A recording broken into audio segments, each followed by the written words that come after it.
Hello everyone, તો welcome કરું છું આજના વિડીયોમાં. આજનો વિડીયો આપણે કેમિકલ કાઇનેટિક્સ એટલે કે રાસાયણિક ગતિકી ચેપ્ટરનો રાખેલો છે.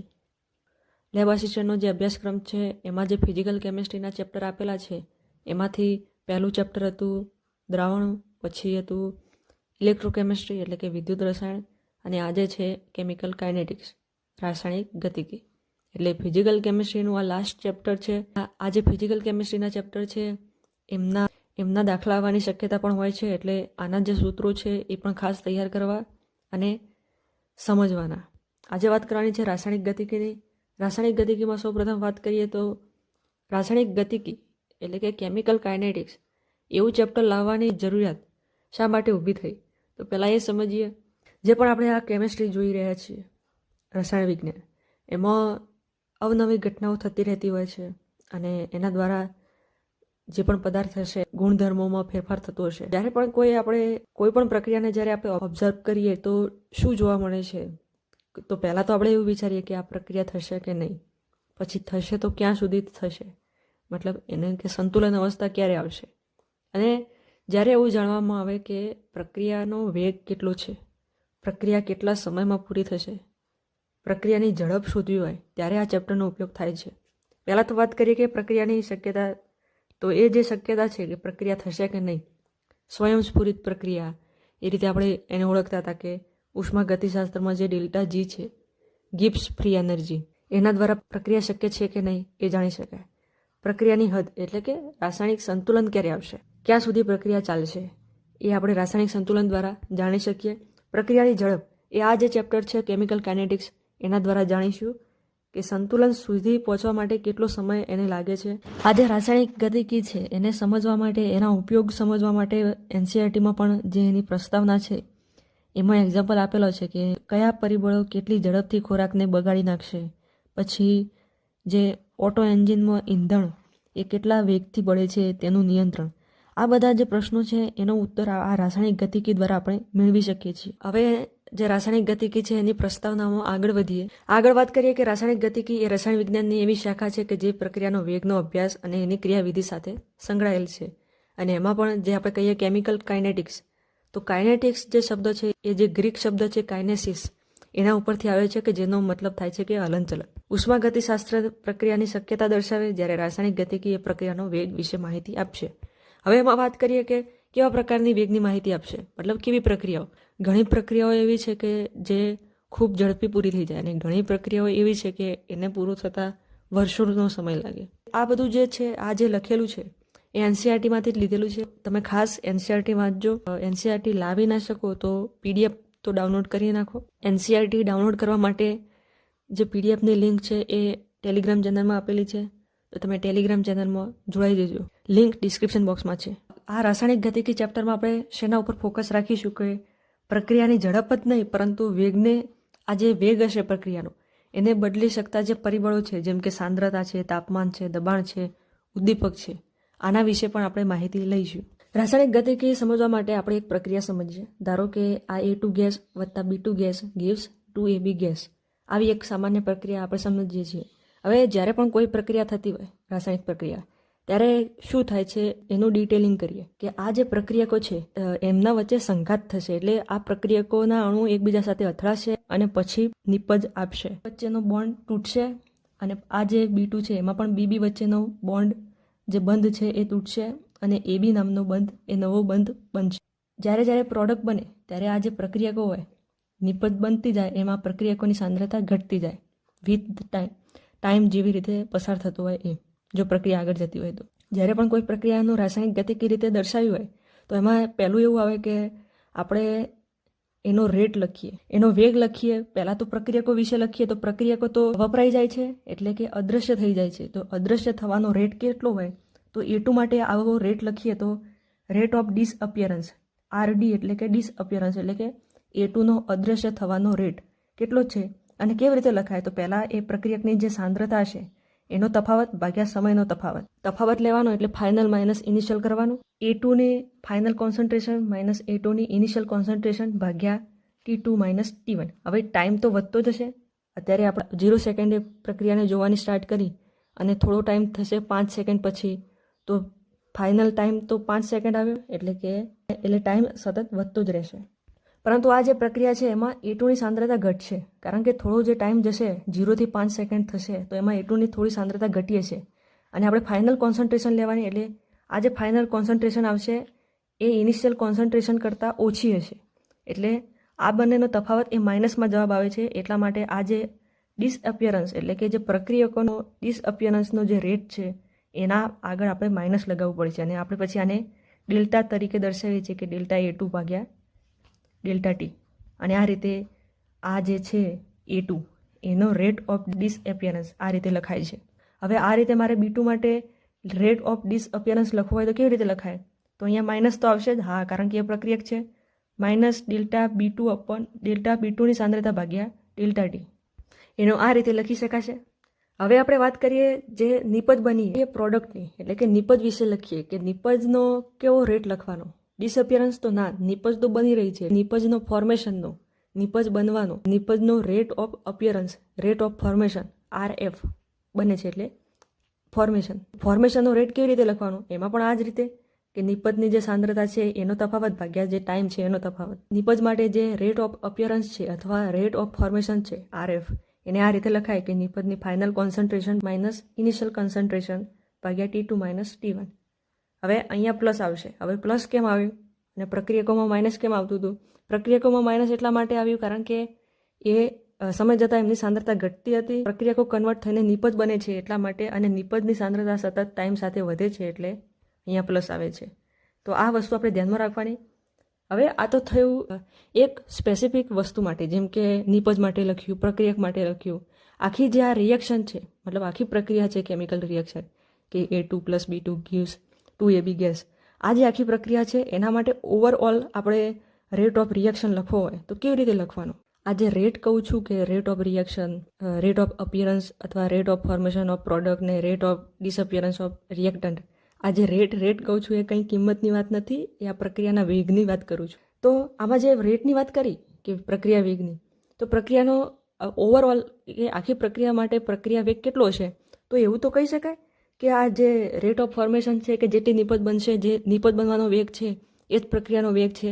અથવા તો જે પ્રક્રિયકોની સાંદ્રતા ઘટે છે, જે પ્રક્રિયકો ડિસઅપિયર થાય છે, પ્રક્રિયકો અદ્રશ્ય થઈને જે નિપજ બનાવે છે એ પ્રક્રિયાનો વેગ કહી શકાય. જે ટાઈમ છે એના આધારે આ ના કહી શકાય, બંને સેમ ના થાય. આ જે રેટ ઓફ ફોર્મેશન છે એ અલગ હોઈ શકે રેટ ઓફ ડિસઅપિયરન્સ કરતાં. અને એ વખતે આપણને ખ્યાલ ના આવે કે કેવી રીતે હવે કોને ગણવાનું, નિપજનો પ્રક્રિયા વેગ સાચો ગણવાનો કે પ્રક્રિયકનો પ્રક્રિયા વેગ સાચો ગણવાનો.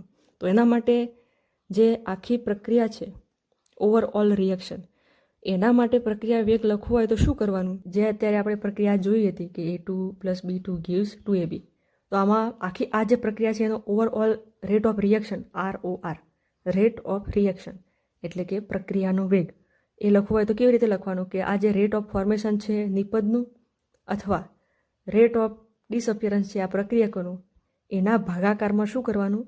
સ્ટોઇકિયોમેટ્રિક કોફિશિયન્ટ એટલે કે જે આપણે પ્રક્રિયાને સમતોલિત કરવા માટે જે આગળ ગુણક તરીકે ગુણીએ છીએ એના વડે આ જે રેટ છે એને ભાગવાના. કેવી રીતે? આ જે પ્રક્રિયા લખી હતી એના માટે રેટ ઓફ ડિસઅપિયરન્સ આ હતો A2 માટે કે ડેલ્ટા માઇનસ ડેલ્ટા A2 ભાગ્યા ડેલ્ટા ટી. તો એનો કોફિશિયન્ટ એટલે કે જે આગળ પ્રક્રિયાને સમતોલિત કરવા માટે જે ગુણક છે એ તો 1 છે, તો એના ભાગાકારમાં 1 લખી કાઢ્યો. આ નિપજ માટે જે આપણે રેટ ઓફ ફોર્મેશન લખ્યો હતો, rate of formation of AB is equal two plus delta concentration of AB ભાગ્યા ડેલ્ટા ટી, એના ભાગાકારમાં આ 2 લખવા પડશે. અને 2 લખીશું ત્યારે જ આને આપણે પ્રક્રિયાનો વેગ કહી શકીએ. હવે આ બંનેને સમાન કહી શકાય કે હા આ બંને રેટ ઓફ રિએક્શન છે આ ભાગાકાર કર્યા પછી. એટલે આ રીતે ગમે તે પ્રક્રિયાનો જ્યારે પણ તમને એવું કહે કે આ પ્રક્રિયાનો પ્રક્રિયા વેગ લખો, ત્યારે ખાસ એ પ્રક્રિયા સમજવાની અને એના ઉપરથી એનો પ્રક્રિયાનો વેગ લખવાનો. હવે એક એક્ઝામ્પલ સમજીએ, આ પ્રક્રિયા દ્વારા સમજીએ. આ પ્રક્રિયા પહેલાં જોઈ લો કે 2SO2 + O2 gives 2SO3, આવી રીતની પ્રક્રિયા છે. આના માટે હું પહેલાં લખું કે પ્રક્રિયકોનો અદૃશ્ય થવા માટેનો રેટ એટલે કે પ્રક્રિયકોનો અદૃશ્ય થવા માટેનો વેગ એ લખવો હોય તો કેવી રીતે લખાય? તો પહેલાં SO2 માટે લખીએ કે rate of disappearance SO2 is equal to minus delta SO2ની સાંદ્રતા ભાગ્યા ડેલ્ટા ટી. ખાલી અદૃશ્ય થવાનો વેગ છે આ. O2 માટે લખીએ તો આ રીતે લખાય કે rate of disappearance of O2 is equal to minus delta O2ની સાંદ્રતા ભાગ્યા ડેલ્ટા ટી. હવે આ પ્રોડક્ટ બને છે SO3, તો નિપજ બનવાનો વેગ કેવી રીતે લખાય? તો આ રીતે લખાય કે rate of formation of SO3 is equal two, અહીંયા પ્લસ આવશે, નિપજ છે એટલા માટે, પ્લસ ડેલ્ટા SO3ની સાંદ્રતા ભાગ્યા ડેલ્ટા ટી.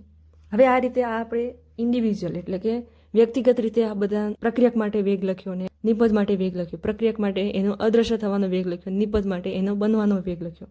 હવે આખી જે પ્રક્રિયા છે એના માટે જો વેગ લખવો હોય, રેટ ઓફ રિએક્શન લખવો હોય તો કેવી રીતે લખાય? તો આ જે આપણે લખ્યું એને ખાલી એના જે સ્ટોઇકિયોમેટ્રિક કોફિશિયન્ટ છે એના વડે ભાગી કાઢીએ. તો આ જે SO2 માટે જે લખ્યો છે એને ભાગાકારમાં 2 કરવા પડશે અહીંયા, કારણ કે એને 2 વડે ગુણેલું છે એટલા માટે. O2 માટે કંઈ વાંધો નથી કારણ કે એક જ છે એટલે અહીંયા વાંધો આવશે નહીં, આ ના જ રહેશે. SO3 માટે કેવી રીતે લખાશે? તો હજી આ જે છે રેટ ઓફ ફોર્મેશન એના હજી ભાગાકારમાં 2 કરવા પડે. રેટ ઓફ રિએક્શન આ રીતે લખી શકાય અને આ બધા સમાન જ હશે. તો રેટ ઓફ રિએક્શન પ્રક્રિયાનો વેગ આ રીતે લખવામાં આવે છે. તો આને ખાસ ધ્યાનમાં રાખવાનું અને આને લખતા શીખવાનું. અને લખવાનું કેવી રીતે એનો પણ ક્વેશ્ચન આવે છે. હવે 2 પ્રકારના વેગ આવે છે જે આ પ્રક્રિયાનો વેગ કહ્યો આપણે, આખો રેટ ઓફ રિએક્શન. તો એમાં 2 પ્રકાર છે રેટ ઓફ રિએક્શનના. એક છે સરેરાશ વેગ અને બીજો છે ઇન્સ્ટન્ટેનિયસ એટલે કે ત્વરિત વેગ. હવે સરેરાશ વેગની વાત કરીએ તો કેવી રીતે કે એવી રિએક્શન થતી હોય ત્યારે હું એમ કહું કે 0 થી 5 સેકન્ડમાં શું ફેરફાર થયો એ કહો. તો આ જે છે એ સરેરાશ વેગ કહેવાય કે 0 થી 5 સેકન્ડ એટલે 0 પછી 1 2 3 4 5 આ 5 સેકન્ડ સુધીની વાત કરવાની છે. અને ઇન્સ્ટન્ટેનિયસ રેટ એટલે કે ત્વરિત વેગની વાત ક્યારે આવે? જ્યારે એવું કહેવામાં આવે કે 4થી સેકન્ડે વેગ કેટલો છે પ્રક્રિયાનો, 5મી સેકન્ડે, 3જી સેકન્ડે, એટલે ગમે તે એક જ સેકન્ડની વાત થાય કે 3જી સેકન્ડ ક્યારે કહેવાય? કે બીજી સેકન્ડ પૂરી થતી હોય અને 3જી સેકન્ડ ચાલુ થતી હોય અને 3જી સેકન્ડ એન્ડ આવે એ. એમાં જે ટાઈમ છે એ ખૂબ જ સ્મોલ ઇન્ટરવલ કહેવાય, ખૂબ જ ઓછો કહેવાય. સરેરાશ વેગને આપણે આ ડેલ્ટા વડે દર્શાવીએ કે ડેલ્ટા આ આર એટલે રિએક્ટન્ટ, અને એના માટે અહીંયા માઇનસ લખેલું છે કારણ કે જે રિએક્ટન્ટ હોય એટલે કે જે પ્રક્રિયક હોય એની સાંદ્રતા ટાઈમ સાથે સમય સાથે ઘટતી હોય છે એટલા માટે. જે પ્રોડક્ટ છે એનો દ્રશ્ય થવાનો વેગ એટલે કે પ્રોડક્ટ બનવાનો વેગ છે એ પોઝિટિવ લખવાનો. હવે આનો જે એકમ છે વેગના એકમ એ કેવી રીતે નક્કી થાય? આ સરેરાશ વેગ લખ્યો આપણે તો એ સાંદ્રતા ભાગ્યા સમય એવું જ લખ્યું, ગમે તેની સાંદ્રતા પ્રોડક્ટ હોય કે પ્રક્રિયક હોય. તો સાંદ્રતાનો એકમ શું હોય? તો મોલ પ્રતિ લિટર, અને એના ભાગાકારમાં પણ સેકન્ડ આવશે કારણ કે ટાઈમની વાત થાય છે. એટલે વેગનો એકમ શું થશે? તો મોલ પ્રતિ લિટર પ્રતિ સેકન્ડ એ થશે. એટલે ધ્યાનમાં રાખજો. આ તો આપણે વાત કરી કે જ્યારે એની સાંદ્રતા આપી હોય, પણ જ્યારે આંશિક દબાણ આપેલું હોય, વાયુમય પ્રક્રિયાઓ હોય તો એમાં આંશિક દબાણ પણ આપેલું હોય. તો આંશિક દબાણ આપેલું હોય ત્યારે તો દબાણ ભાગ્યા સમય થાય. તો એનો એ વખતે એ વેગનો એકમ શું થશે? પ્રક્રિયા વેગનો એકમ ATM પ્રતિ સેકન્ડ થશે. હવે વાત કરીએ ત્વરિત વેગ એટલે જે ઇન્સ્ટન્ટેનિયસ વેગ છે એ. તો ઇન્સ્ટન્ટેનિયસ વેગ છે એ ખૂબ નાના સમયગાળા માટે હોય. તો એટલા માટે આપણે જે મોટો ડેલ્ટા લખતા હતા એના બદલે સ્મોલ ડી લખીએ, એટલે કે ટાઈમ ઇન્ટરવલ ખૂબ ઓછું છે એટલા માટે. તો R instantaneous is equal to minus d. આરની સાંદ્રતા એટલે કે રિએક્ટન્ટની સાંદ્રતા ભાગ્યા ડીટી. એમાં ટાઈમ પણ ઓછો ને એની સાંદ્રતા પણ એટલી ખૂબ ઓછા ટાઈમ માટે ખૂબ ઓછી સાંદ્રતા બદલાતી હોય. તો એટલા માટે આ જે ઇન્સ્ટન્ટેનિયસ વેગ છે ત્વરિત વેગ એને આ રીતે લખાય છે કે માઇનસ ડીઆરની સાંદ્રતા ભાગ્યા ડીટી, અને જે પ્રોડક્ટ માટે છે એના માટે પ્લસ ડી પ્રોડક્ટની સાંદ્રતા ભાગ્યા ડીટી. એટલે આ રીતે લખાય છે. આ લખવાનું કેવી રીતે એને ખાસ ધ્યાનમાં રાખીશું. અને બીજી જે આગળ વાત કરી હતી એમ કે જ્યારે પ્રક્રિયા વેગ લખવો હોય ત્યારે જે પ્રક્રિયા છે એનો જે સ્ટોઇકિયોમેટ્રિક કોફિશિયન્ટ છે એના વડે આ ભાગવાનું છે. આખી પ્રક્રિયાનો વેગ લખતી વખતે જે તત્વયોગમિતીય ગુણાંક આવે જે સમીકરણને સંતુલિત કરવાનું એના વડે ભાગવામાં પણ આવે છે. એટલે એ વાત પણ આપણે ધ્યાનમાં રાખીશું. રેટ ઓફ રિએક્શન લખતા આવડી ગયું. હવે આપણે વાત કરીએ કે પ્રક્રિયા કેવા પ્રકારની હોય. પ્રક્રિયા મોસ્ટ ઓફ 2 પ્રકારની હોય. અહીંયા જે આ રાસાયણિક ગતિકી છે એના માટે ખાસ ધ્યાનમાં રાખવાની છે કે પ્રાથમિક પ્રકારની હોય, જટિલ પ્રકારની હોય. પ્રાથમિક પ્રકારની પ્રક્રિયાને એલિમેન્ટરી રિએક્શન કહેવાય. જટિલ પ્રકારની પ્રક્રિયાને કોમ્પ્લેક્સ રિએક્શન કહેવાય.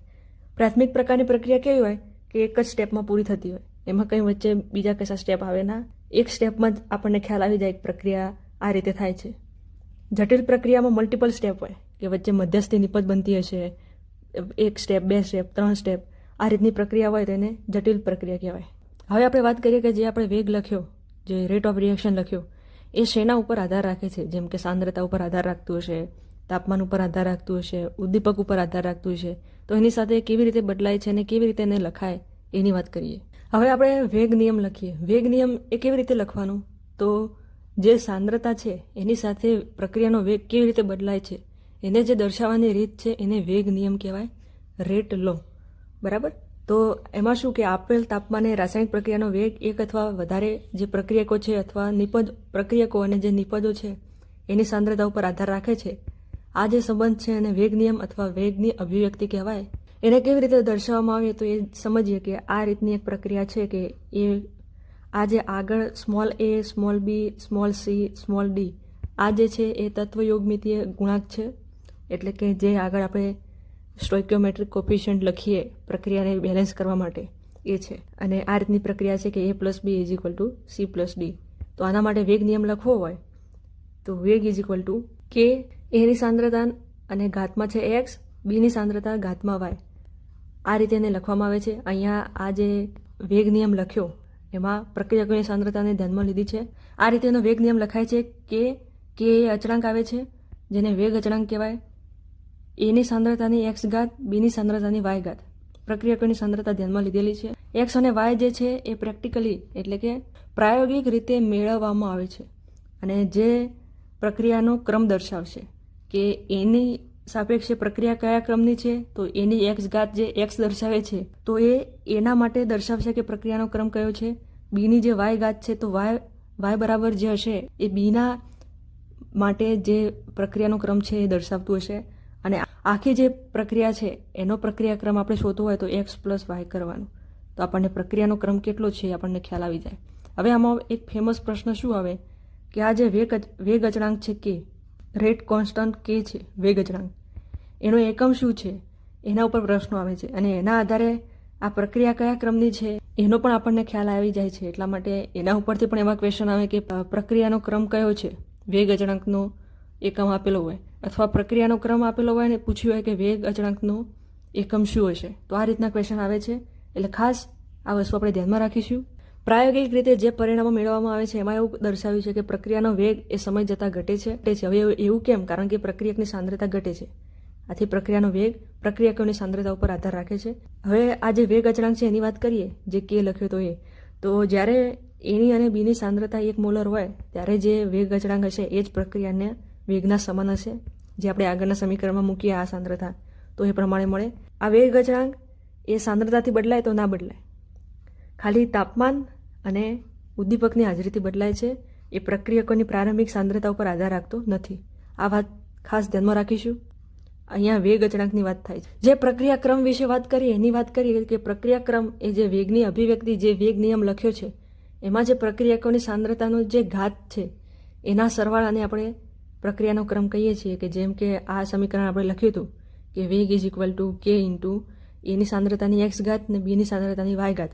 તો પ્રક્રિયાનો કુલ ક્રમ કેટલો થાય? x + y થાય. હવે એમાં x જે છે એના સંદર્ભમાં પ્રક્રિયાનો ક્રમ છે અને y જે છે એ બીના સંદર્ભમાં પ્રક્રિયાનો ક્રમ છે. અને ઓવરઓલ પ્રક્રિયા જે છે પ્રક્રિયાનો ક્રમ તો x + y દ્વારા મેળવી શકાય. પ્રક્રિયાનો ક્રમ 0, 1, 2, 3 અથવા અપૂર્ણાંક પણ હોઈ શકે. ધ્યાનમાં રાખીશું. પ્રક્રિયા ક્રમની વાત થાય છે. હવે આપણે વાત કરીએ અહીંયા કે જો શૂન્ય ક્રમની પ્રક્રિયા હોય, શૂન્ય ક્રમની પ્રક્રિયા ક્યારે હોય કે અહીંયા 0 હોય ને અહીંયા પણ 0 હોય. 0 આવી ગયું તો કોઈની પણ ઘાત 0 હોય તો એનો મતલબ 1 થઈ જાય. વેગ = k થઈ જશે. અને એના પ્રમાણે આપણે કહી શકીએ કે જે શૂન્ય ક્રમની પ્રક્રિયા છે એમાં પ્રક્રિયાનો વેગ જે છે એ પ્રક્રિયકની સાંદ્રતાથી સ્વતંત્ર હોય છે. એ જે આપણે આ સમીકરણ છે એની અંદર મૂકીએ તો હવે પ્રક્રિયાનો જે ક્રમ છે પ્રાયોગિક રીતે જ નક્કી કરવામાં આવે છે. એને જે સમતોલિત રાસાયણિક સમીકરણ છે એના ઉપરથી ડાયરેક્ટલી આપણે અનુમાન ના કરી શકીએ. પ્રક્રિયાનો ક્રમ હંમેશા પ્રેક્ટિકલી જ નક્કી કરવામાં આવે છે, થિયરિટિકલી નહીં. એટલે સમીકરણ આપેલું હોય કોઈ પણ પ્રક્રિયાનું એના ઉપરથી આપણે ડાયરેક્ટલી પ્રક્રિયાનો ક્રમ મેળવી શકતા નથી. હા, જો સાંદ્રતા દર્શાવેલી હોય કે આ પ્રક્રિયકની સાંદ્રતા આમ આટલી વધારતા આ રીતનો ફેરફાર પડે છે પ્રક્રિયાના વેગ ઉપર, તો એના આધારે આપણે નક્કી કરી શકીએ છીએ. પ્રક્રિયા ક્રમની વાત થઈ. હવે બીજું ટર્મ આવે છે પ્રક્રિયાની આણ્વિકતા એટલે મોલિક્યુલારિટી. મોલિક્યુલારિટી એ શું છે, પ્રક્રિયા ક્રમથી શું અલગ છે એ ખાસ ધ્યાનમાં રાખવાનું છે. આ જે મોલિક્યુલારિટી છે એ એલિમેન્ટરી રિએક્શન એટલે કે જે પ્રાથમિક પ્રકારની પ્રક્રિયા છે એના માટે ખાસ નક્કી કરવામાં આવે છે. હવે કેમ? તો આ જે છે મોલિક્યુલારિટી એ પ્રાથમિક પ્રક્રિયામાં ભાગ લેતી જે સ્પીસીસ છે એટલે કે પરમાણુ હોય, આયન હોય અથવા અણુ હોય એની સંખ્યા દર્શાવે છે કે જે એક સાથે અથડાઈને રાસાયણિક પ્રક્રિયા પૂર્ણ કરવા સંકળાયેલ છે.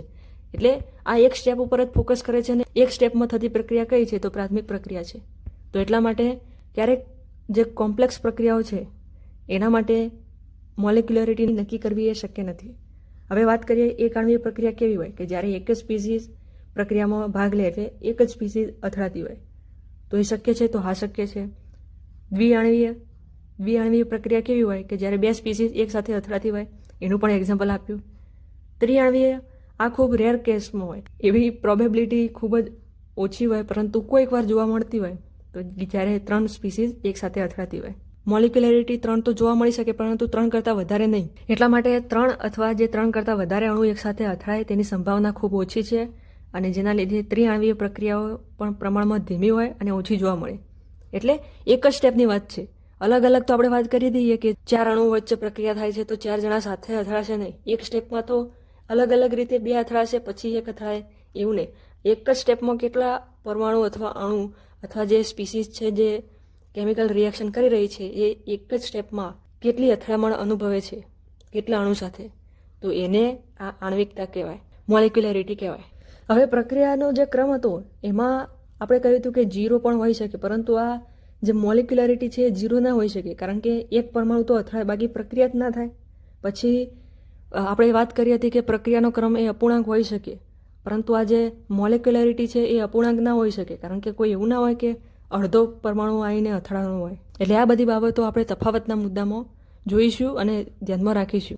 વાત કરીએ પ્રક્રિયાના ક્રમ અને પ્રક્રિયાની જે આણ્વિકતા છે એના તફાવતની, તો આ પ્રક્રિયાનો ક્રમ એ પ્રાયોગિક રાશિ છે, જ્યારે આ જે મોલિક્યુલરિટી છે એ સૈદ્ધાંતિક રાશિ છે. શૂન્ય અથવા અપૂર્ણાંક હોઈ શકે પ્રક્રિયાનો ક્રમ, જ્યારે શૂન્ય અથવા અપૂર્ણાંક ન હોઈ શકે મોલિક્યુલરિટી. પ્રાથમિક તેમજ જટિલ પ્રક્રિયાઓને લાગુ પડે છે પ્રક્રિયાનો ક્રમ. અને આ જે આણ્વિકતા છે, હવે આ જે પ્રક્રિયાનો ક્રમ છે એ જે જટિલ પ્રક્રિયાઓ છે જે એક કરતાં વધારે સ્ટેપમાં થાય છે, તો એના માટે પ્રક્રિયાનો ક્રમ આપણે કેવી રીતે નક્કી કરીએ? તો જટિલ પ્રક્રિયાઓ માટે સૌથી જે ધીમો તબક્કો હશે એનો જે ક્રમ હશે એ જ ઓવરઓલ આખી પ્રક્રિયાનો ક્રમ હશે. અને આ મોલેક્યુલરિટી તો જટિલ પ્રક્રિયાઓ માટે કોઈ અર્થ જ નથી. હવે જ્યારે પ્રાથમિક પ્રક્રિયાઓ હશે ત્યારે પ્રક્રિયાનો ક્રમ અને આણ્વિકતા એ સમાન હોઈ શકે છે.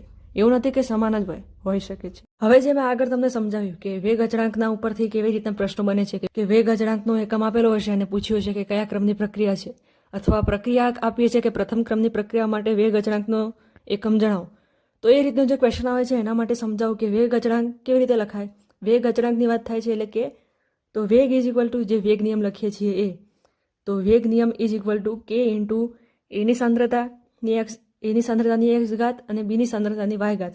અહીંયા પ્રક્રિયકોની સાંદ્રતા છે અને આ જે એક્સ પ્લસ વાય છે, આ જે એક્સ અને વાય છે એ પ્રક્રિયાક્રમ છે. અને જ્યારે આ બંનેનો સરવાળો કરીએ કે એક્સ પ્લસ વાય કરીએ ત્યારે એન થાય, અને એન બરાબર પ્રક્રિયાક્રમ એટલે કે કયા ક્રમની પ્રક્રિયા છે એ નક્કી થાય. તો હવે કેનો એકમ મારે શોધવો હોય, કે વેગ અચળાંક છે તો કેને કરતા બનાવો, એ જે વેગ છે એના ભાગ્યા આ જે સાંદ્રતાઓ લખી છે એ થશે. તો કેવી રીતે લખાય કે વેગ ભાગ્યા જે સાંદ્રતા છે એ. હવે વેગનો એકમ શું? હવે એવું નહીં કહેવાનું કે મીટર પ્રતિ સેકન્ડ. અહીંયા કેમિસ્ટ્રીની વાતમાં શું છે, કેમિસ્ટ્રીમાં જે આગળ આપણે વાત કરી હતી રાસાયણિક ગતિકીમાં, એમાં આપણે વેગનો એકમ જોયો હતો કે સાંદ્રતા ભાગ્યા સમય થાય છે, અને આ પણ બંને સાંદ્રતાઓ જ છે.